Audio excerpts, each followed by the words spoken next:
Hi,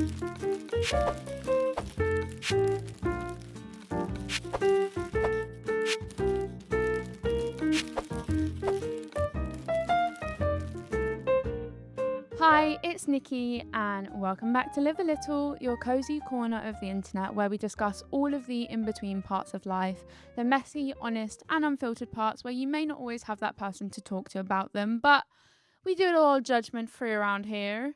That intro, I honestly, I think about this every time.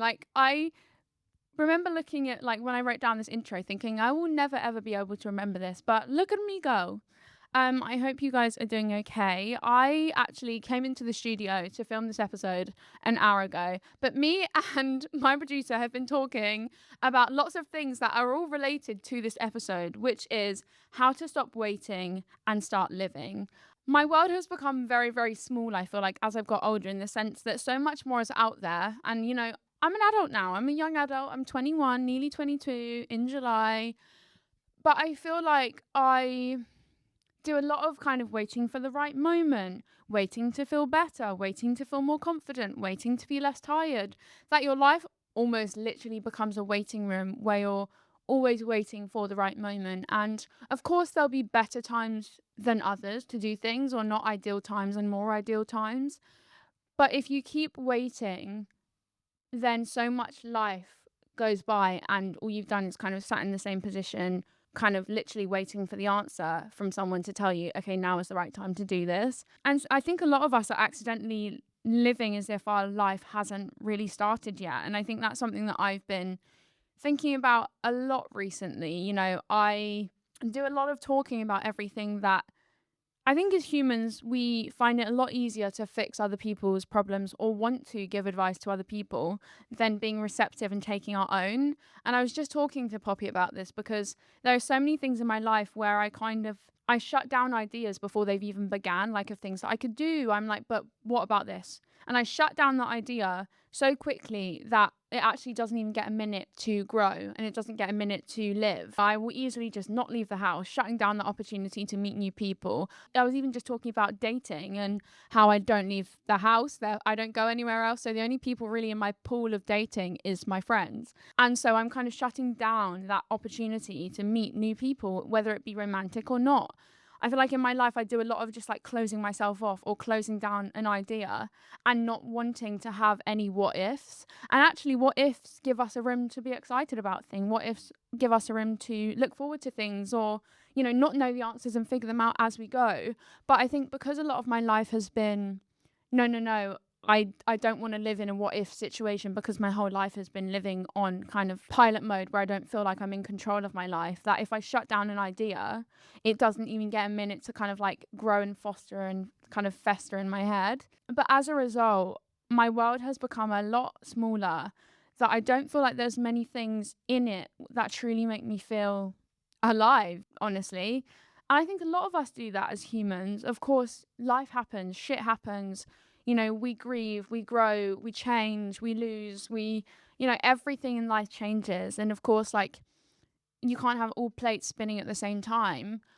But equally, I feel like we spend so much time doing things that kind of empty our cup, that it's so important to do things that feel like they're adding and they make you feel fulfilled and they make you feel connected to life.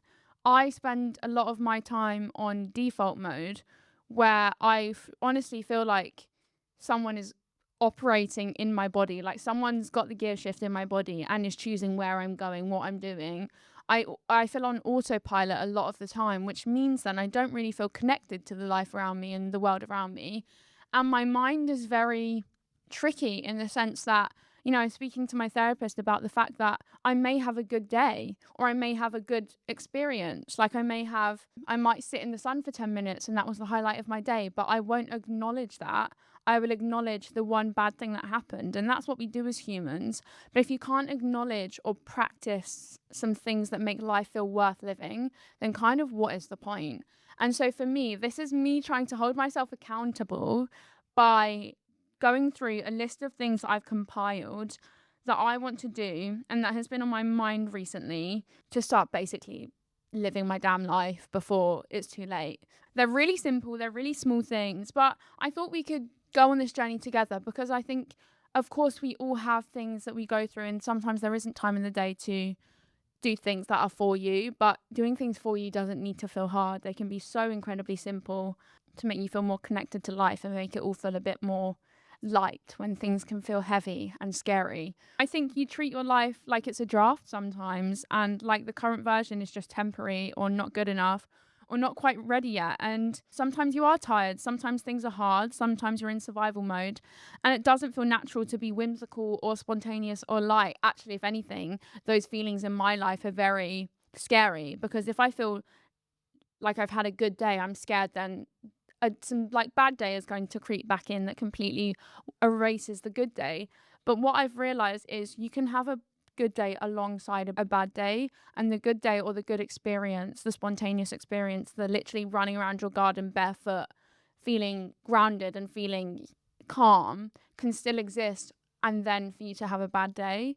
Whereas for me, I'd feel like if I just had a good day and I then had a bad moment or a bad day straight after, it completely erased how I felt in that moment. So it's me trying to learn that you can literally hold space for both. And that's what I want to talk about, because it's like, how do you stop waiting and start living? And how do you add some whimsy, some levity, some softness, and some fun back into your days without needing your whole life to become right or how you want it or perfect first? And I don't think postponing your life always looks dramatic. Most of the time it sounds very normal. It sounds like, I'll do that when things calm down. I'll wear that when I look better. I'll go there when I've got someone to go with. I do that a lot. I'll start that when I've got more energy. I'll let myself enjoy things when I've earned it. I'll do it later when I'm more together. And I think because those sound so reasonable, we don't realize we are slowly building a life around delays. We save outfits for better versions of ourselves. We save joy for weekends that never come. We save spontaneity for a future version of us who is somehow less awkward, less insecure, less tired, less complicated, more self-assured. I've done that so much. It's the, oh, maybe I'll do this that one day where I fully feel secure and confident in myself. And I think what's sad is that sometimes we don't even notice we're doing it until loads of time has passed. And you realize you've been waiting for permission from a version of yourself that actually doesn't even exist.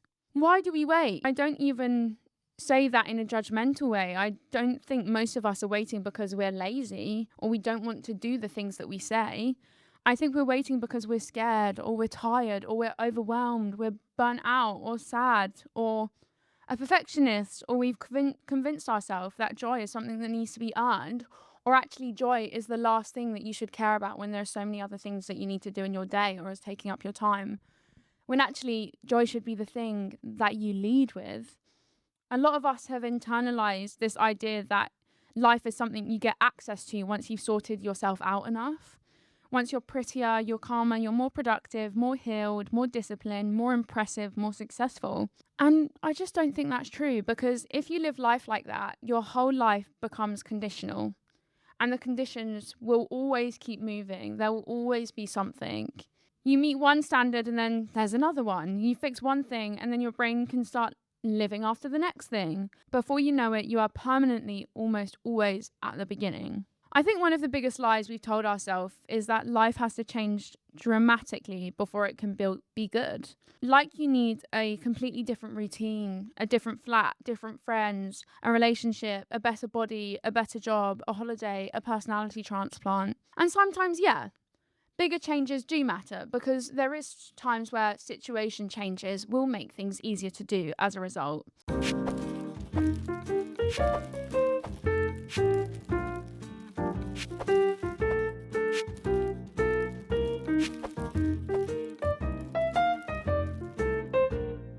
But I think we massively underestimate how much of being alive is built on tiny moments, and actually the small joys and a very simple life is what is the point of life, you know?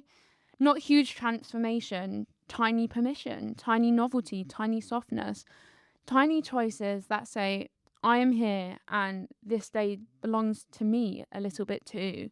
How can I reclaim my day and do something that fills up my cup?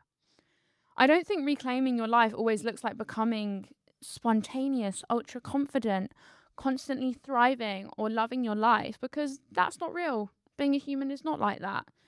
And sometimes it just looks like participating in your own day a little bit more, being in the driver's seat a little bit more, which is something that I struggle with massively. And I'm trying to take a little bit more control over, even if it's in the smallest ways that I can add to my day. I think this is one of the biggest practical ways I've learned to stop waiting and start living recently.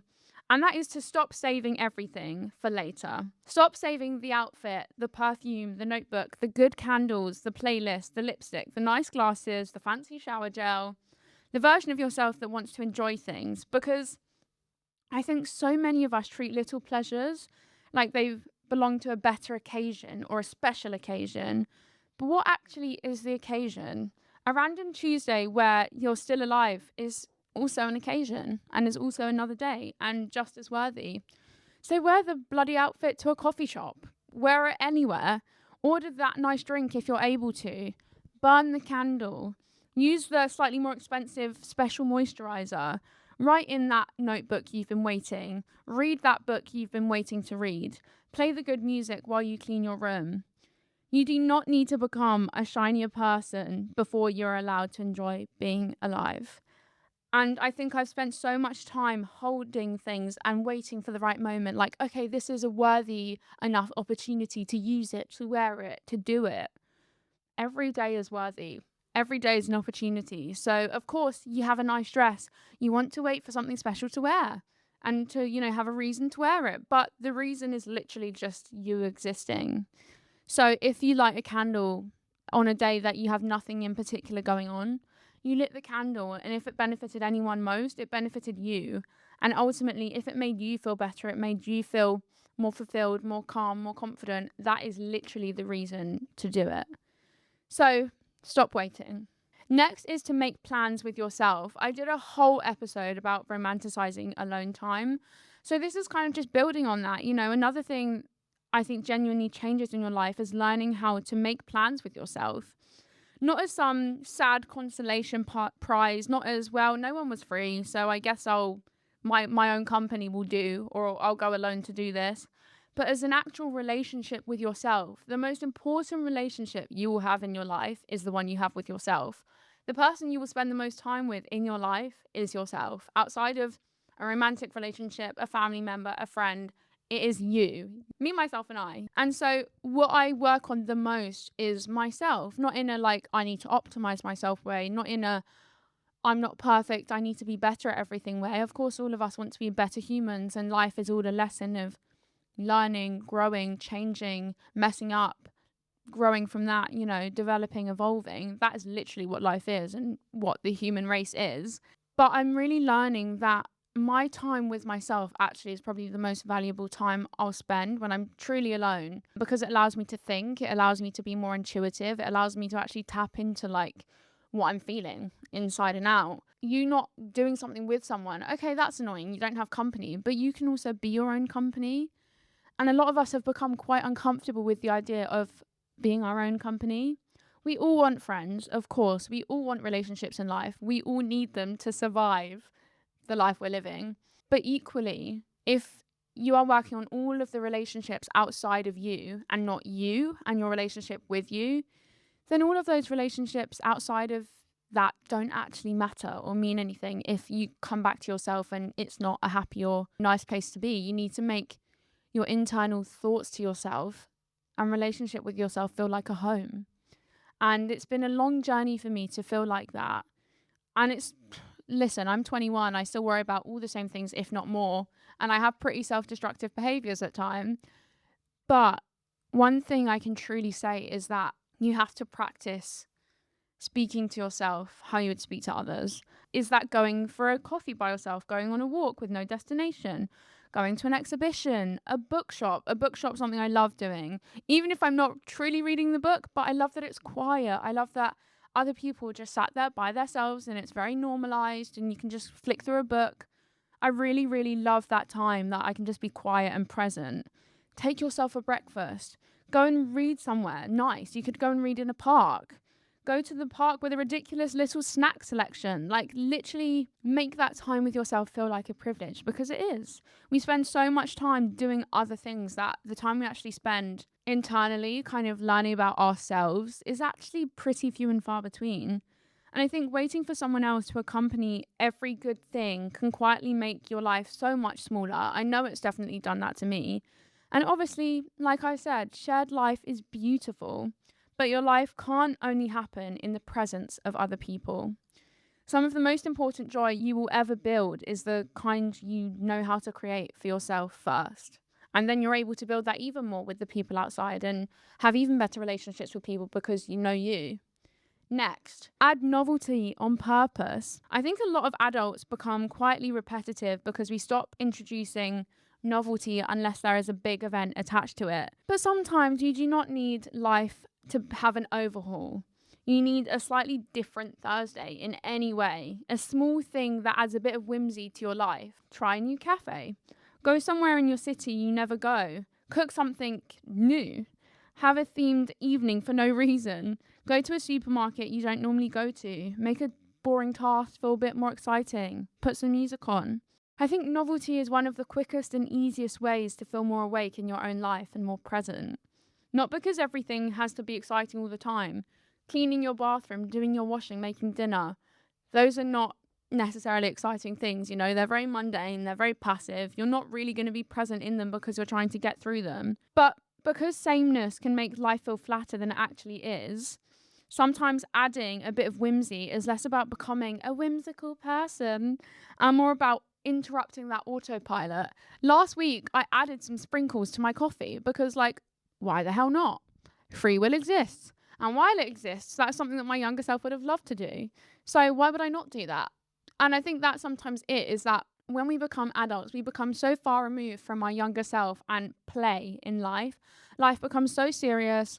It's all about the things you have to do or you're not doing, or it's wake up, job, try and make money, feed yourself, repeat at times. It's that autopilot. So if in those moments you can break up that autopilot by playing music while you cook dinner, adding a nice bath bomb to your bath, tiny, tiny things, taking the different but slightly longer route home and going for a walk and seeing something you haven't seen before, staring at a sunset, being more aware of it being there. Those little bits of novelty can matter so much more than you know, especially if you practice it into your day or your week. I've actually started having like an entry in my journal called Notes on a Whim, and it's me practicing what are the things this week that I've done, either thinking about them or not, that have actively added a little bit of magic and intention to my day or my life to make it feel a little bit lighter. So that is something that I think is a good and slightly really simple way. I'd say actually it's a really simple way of adding a bit more lightness into your days and your weeks. Next, scheduling joy before productivity sometimes. This one is definitely a me one. I think a lot of us live like joy as a reward that we get, you know, after we've finished being useful or doing the task at hand. It kind of takes you back to like, okay, you've done your homework, now you get a treat, you get a gold star, but it's constant in life as an adult. You know, it's like, okay, being able to go out and see my friends, that is the reward for spending all day knuckle down doing work. And it's something to look forward to at the end of all of that work. But it shouldn't become I can only do this if I've done that, because that is a very slippery, negative slope to be in. After emails, after the errands, after the work, after the life admin, after the self-improvement, after we become better somehow, that is when you actually start practicing joy. And the problem is that list will never, ever, ever end. I've realized there will always be something I need to do. Big, small, needed, not needed. So if fun only happens after you've earned it, it often just won't happen. True joy. Sometimes you should schedule joy first. Sometimes the walk, the coffee, the film, the slow morning, the phone call, the random browse, the little outing that shouldn't happen because you may have stuff on your to-do list should happen because you're a person. And because that also is something that should be on your to-do list, as well as all of the tasks you've got to do at hand. One of the most important tasks is to practice joy, to then be able to go back to those never-ending list of tasks and feel more content and able to do them. Fun is not something you should earn after suffering. And I think as humans, that's become a massive thing, is like, that productivity paradox of like, well, I have to do all of this, otherwise I can't do that. And also sometimes I think we get so worried that we won't be able to enjoy ourselves because we'll be thinking about everything on our plate.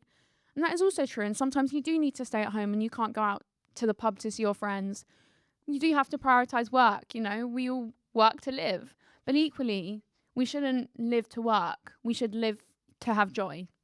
And I think reframing what actually is priority is so important.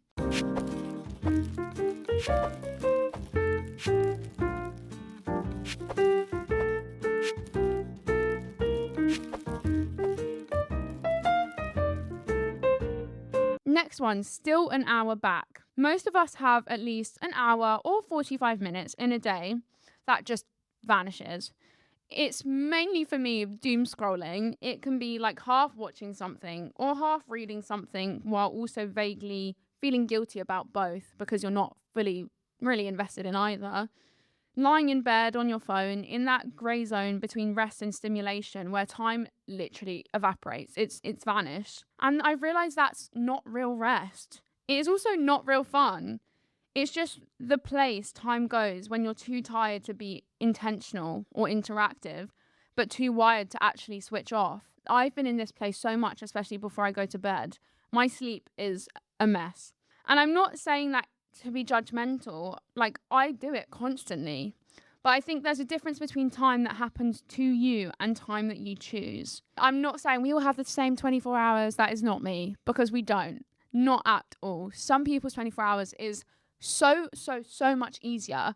But if you are actively spending 45 minutes scrolling on your phone, which as you should do, you spend that time doing something that is not stimulating, that is just aimless, do it. Scroll. We all need that time where we don't think.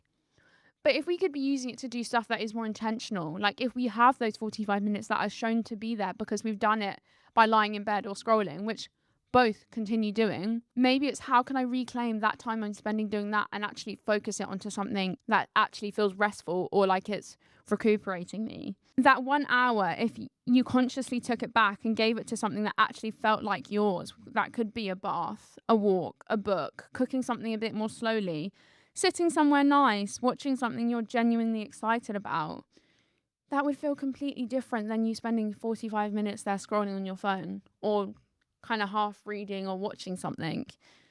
And not because the activity is even way better, but because you chose to do it. And there's something about choosing how you spend even a small pocket of time that makes you feel slightly more like the author of your own day rather than literally the passenger in it, like I've been saying. And you may have that time. You're just spending it in a way that leaves you feeling a bit emptier than before, unintentionally.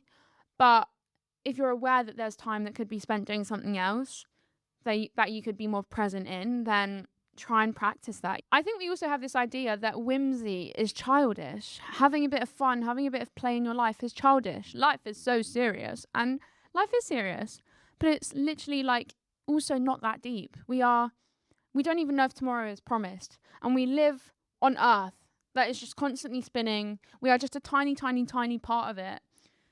And so adding whimsy and magic into your life is so crucial to enjoy it and make it feel like it has a point. And it's not childish. I think a lot of us confuse adulthood with like permanent seriousness. Like being grown means being tired all the time, efficient all the time, emotionally restrained all the time, and slightly detached from the wonder that is life. I think silliness matters, play matters, being earnest matters, being delighted by small things matters. When you're younger, everything is new, everything is exciting, and also you're not jaded by life yet. So of course as adults our perception changes because there is a heck of a lot more on our plates, and I have felt that way from 6 years old when I was diagnosed with my condition. The childhood and the magic I should have had in my life was taken away from me so prematurely. So I've short-circuited and fast-routed to being 60 years old where everything does feel scary and everything does feel serious, and there is no time or room for levity. But there is. Even, if it is a bit cringe, a bit overexciting, a bit soft, a bit uncool, that is part of being alive. Whether it's making a silly playlist, romanticizing your coffee in the morning, being excited about a blossom tree, getting overly invested in your current snack obsession or a series, wearing something that makes you feel connected to your younger self or your younger self would love. Letting yourself like things deeply and openly. That is not immaturity, that is resistance to numbness and how serious life can feel. Okay, now I'm going to try and be a little bit quicker. Touch grass. Literally touch grass. I mean both jokingly and sincerely. Go outside. We take a dog for a walk every day. They need their time to stretch their legs and get some fresh air. Why do we not actively practice that as like a necessity in our days too? I don't commute to an office. This has been the first time I've commuted anywhere for work this week, and it's Thursday. So if I don't have to leave the house, there's a very highly likely chance I won't. Like Poppy, my producer, knows that. She was like, I know you won't leave the house. And she's right. I won't. She clocked it. I'm not going to leave the house. Even if I say, you know what, the weather is so nice today. I'm going to go for a walk. She did not go for a walk. Mummy Pig is down again. I'm not going anywhere. I've realised I really need to go outside. There's this thing called the sunflower theory. Me and my bloody theories. I love a theory. Not everything needs one. But look, it helps me make it logical in my head.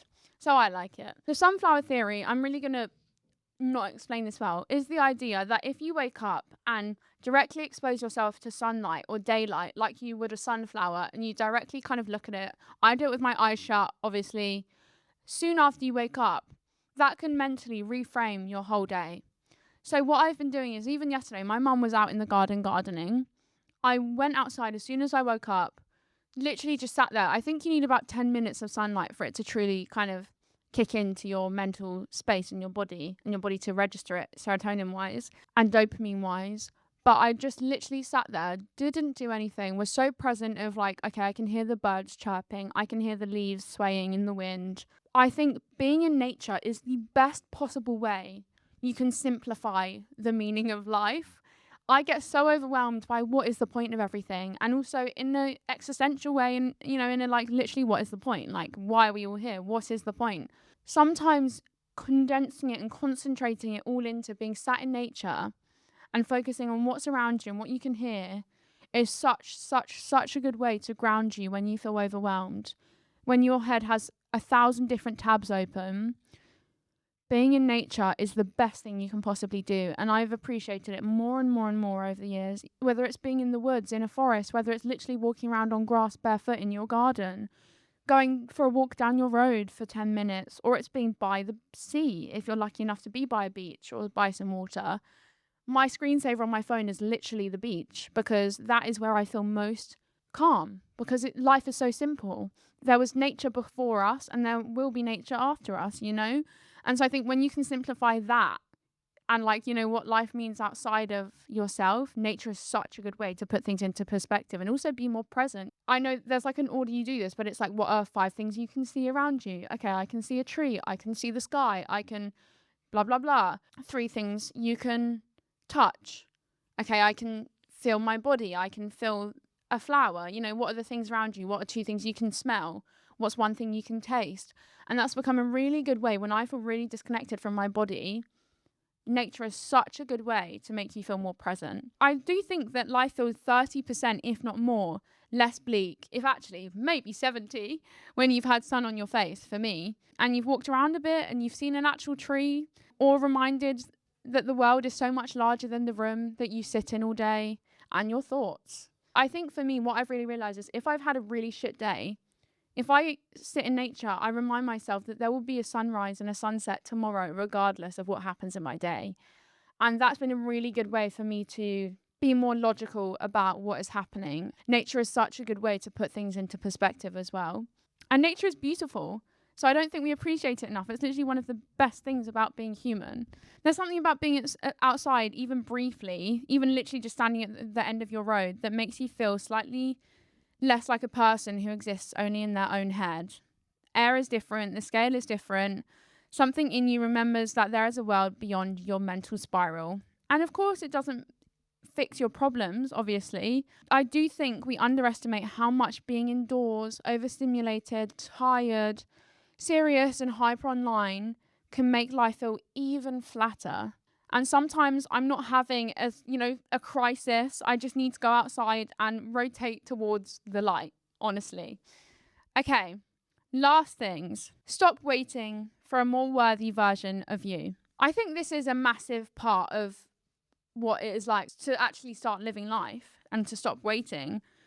A lot of waiting is actually about worthiness, I think, especially for me. You're waiting because deep down you think a better version of you or a more correct, well-adjusted or adapted version of you deserves that life.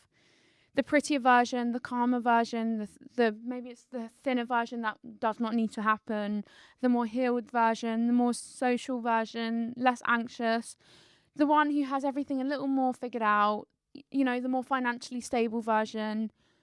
But this version of you is the one who you're living in and who is alive right now. Those versions don't exist right now. The version of you is the one you're walking around in your days right now, is right here. This version of you is the one who gets to wear the weird outfit, who gets to drink the coffee, who gets to laugh too loudly, who gets to start the hobby badly and let life literally touch her a bit and engage with it.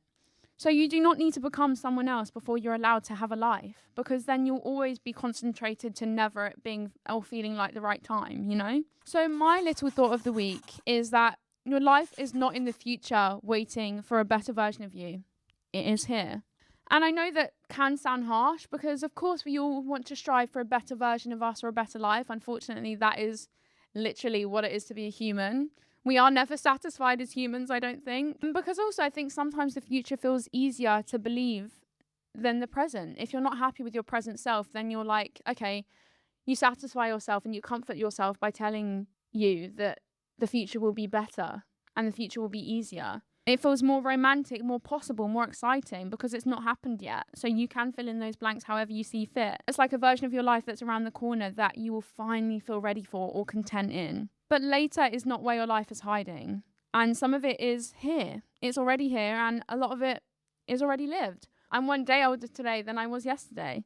In the small things that keep you deciding not to count yet, the tiny pockets of joy you keep assuming you have to earn or save or wait for, the ordinary days that you keep treating like they don't qualify or matter in your life. I think a lot of living a little, quite literally to quote the podcast, is just that.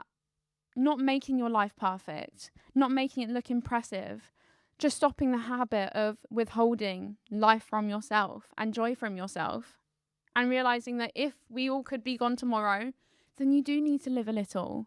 You need to feel a little. You need to just go out there and do whatever it takes to actually feel joy in your life and feel contentment within yourself. So I think maybe that's what I mean when I say how to stop waiting to start living.